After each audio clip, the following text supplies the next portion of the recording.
That's the wrong button. Here we go. All right. Hey there, AP students. This is Mr. Everton, and this is a video going over Buddhism for anybody who missed class on the day that we did that. So, first, we learned about Hinduism in the class period before this, and then on Friday, we learned about Buddhism.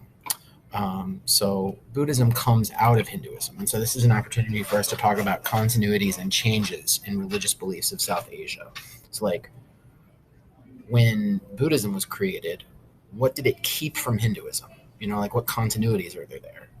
Because it evolves out of Hinduism. And then what did it change? So, like, what did it keep and what did it change?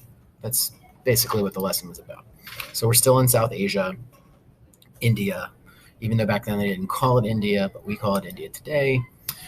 We began by going over just like a recap of what we learned about with Hinduism and how it evolved beginning around 1750. We talked about the BCE, by the way.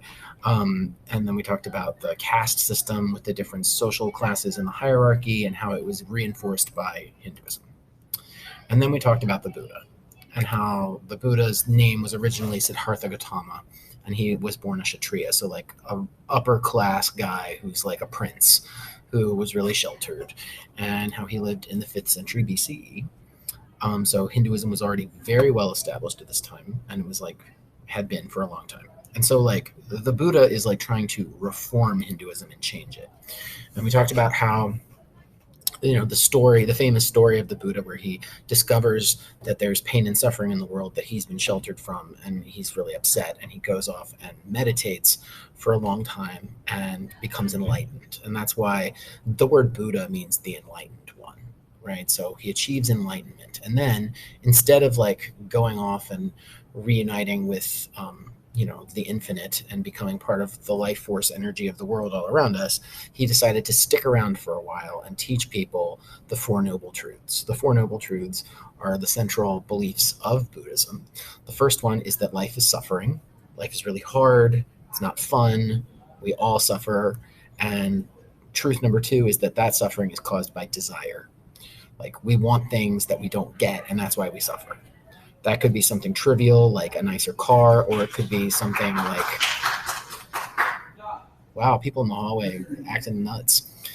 So suffering could be caused by desire for something trivial like a new fancy car, or it could be caused by something really important like you don't want your loved one to leave you. Right? Either way, suffering is caused by wanting something. So the Buddha taught that the third noble truth is the way to not suffer is to stop wanting things.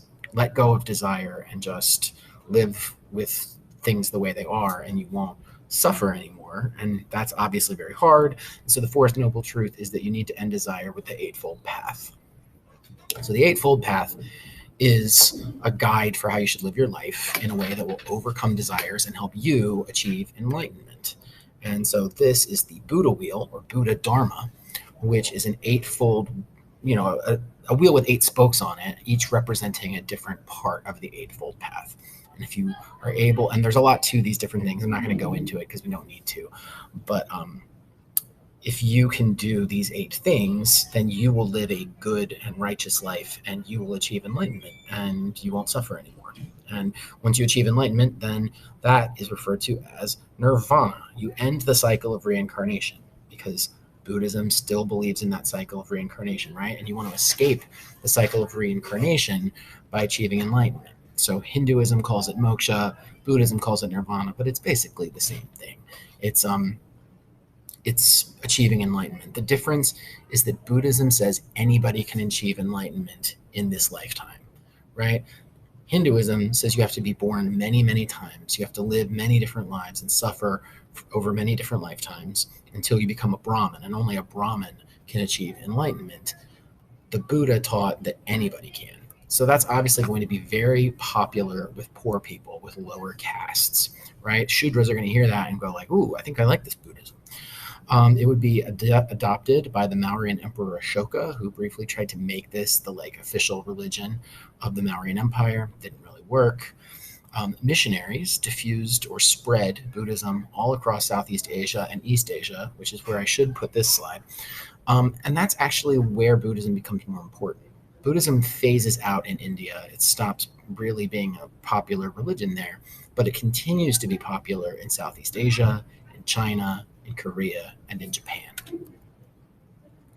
And then we read this text, the Asalayana Sutta. A sutta is a Buddhist sermon, and I asked students to identify the author's argument, identify 3 significant pieces of evidence that support that argument, and then I asked them to evaluate the argument. And then I pointed out that the argument is incredibly biased. It's written from a Buddhist perspective. That doesn't make it bad. It just means, like, okay, take it with a grain of salt. Like, if Hinduism comes off looking a little silly in this, it's because it was written by a Buddhist. So that is what we did in class that day. I hope this is helpful to you. Please let me know if you have any questions.